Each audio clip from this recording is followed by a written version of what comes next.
A to tukaj je prava mumija ali je sam za gledati? Ne, to je prava mumija. Prava egipčanska mumija, človeška mumija in to edina v Sloveniji. A je to tukaj noter v mumiji moški ali ženska? Na pokrovu njegovega sarkofaga piše v hieroglifski pisavi, da je moški, vemo ime, pa vemo, kaj je bil po poklicu.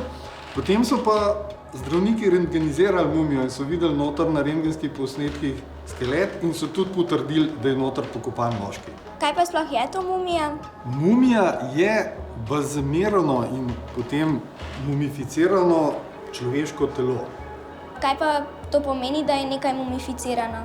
To pomeni, da je tako preparirano, da se tkivo ohrani, da ne razpade. Da se ohrani stoletja, v egipčanskih primerih tudi tisočletja dolgo. To je poseben postopek priprave umrlega človeka, pravzaprav trupla. Ampak to so 3 deli. En je od spodaj, en je na sredini, en pa zgoraj. Kaj to pomeni? Spodnji pa zgornji del tvorita leseno krsto, sarkofag z grško tujko. Na sredini je pa mumificirano truplo pokojnika. A so vse ljudi tako pokopali ali samo nekatere? V Egiptu so tako na tak način pokopali premožne ljudi. Seveda, faraona, vladarja Egipta so pokopali še bolj razkošno.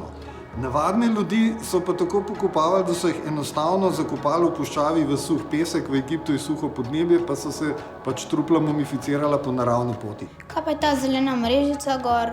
Zelena mrežica je pa sestavljena iz takih malih paličic fajanse, to je en tak material med steklom in keramiko, ki je pa Egipčanom v tem obdobju, s katerega je tale mumija, pomenila magično zaščito telesa pred razpadanjem. Kaj so pa te slike tam na zgornji škatli? Te poslikave na pokrovu sarkofaga, pa tudi na spodnjem delu sarkofaga, so besedila, pa slikice, vzete iz tako imenovane knjige mrtvih.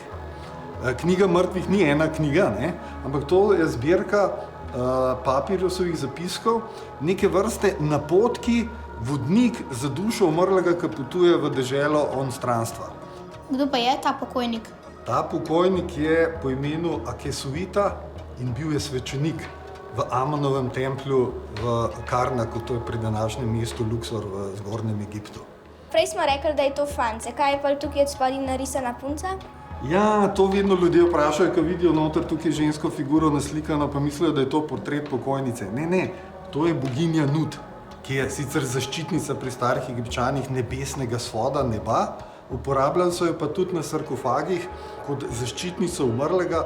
Boginja Nut zjutraj rodi sonce, zvečer ga pa požre. In to je simbol večnega kroženja in tudi Egipčani so verjeli, da večno živijo, da po smrti na zemlji grejo v neko drugo življenje, kjer živijo še boljše. Zato so tudi rabili ohranjeno telo, pa vse grobne pridatke zraven, vse, kar so za časa življenja v hiši pa v življenju uporabljali, so si to prenesli v grobove, da bodo potem v onstranstvu še boljše naprej živeli.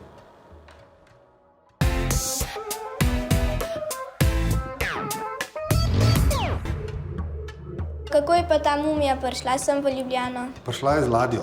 Najprej z Aleksandrije v Trst, potem pa z vozovi iz Trsta v Ljubljano. Prišla je pa že zelo daleč nazaj, v Prešernovem času, takrat je bil še France Prešeren zelo živ. Leta 1846 je mumijo poklonil tedanjemu deželnemu muzeju v Ljubljani avstrijski generalni konzul v Egiptu Anton Laurin, ki je bil pa Slovenec po rodu. Ta pisava, ki je tukaj napisana, lahko to beremo ali samo sklepamo po tem, kar je narisano? To pisavo lahko berejo določeni šolani ljudje, to so egiptologi. Kaj so pa tile kipci tukaj? Vsi ti kipci predstavljajo egipčansko božanstvo Ozirisa, boga mrtvih. Kaj imajo pa te kape na glavi? Ja, to je krona. Zraven vidiš, da ima kot neka pereščka, to je okrasek iz nojevih peres. Kaj pa predstavljajo te živali tukaj? Ja, to so razna božanstva v živalski obliki. Gor vidiš kačo kobro, ki je zaščitnica faraona, potem vidiš svetega bika Apisa, ki pomeni tudi zaščitnika faraona, pomeni moč, življenjsko moč. Tale kipec je pa splošno prepoznan, to je pa mačka, egipčansko božanstvo Bastet, zaščitnica doma, zaščitnica otrok, zaščitnica družine. A to so tudi mumije?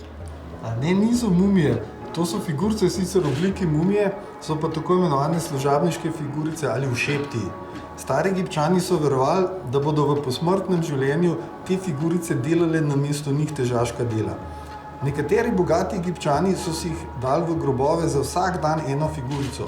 Tako, ko bi mogel umrli delati na polje, je poklical Šeptija, služabnika, ta mu je odgovoril in šel potem namesto njega opraviti to težaško delo.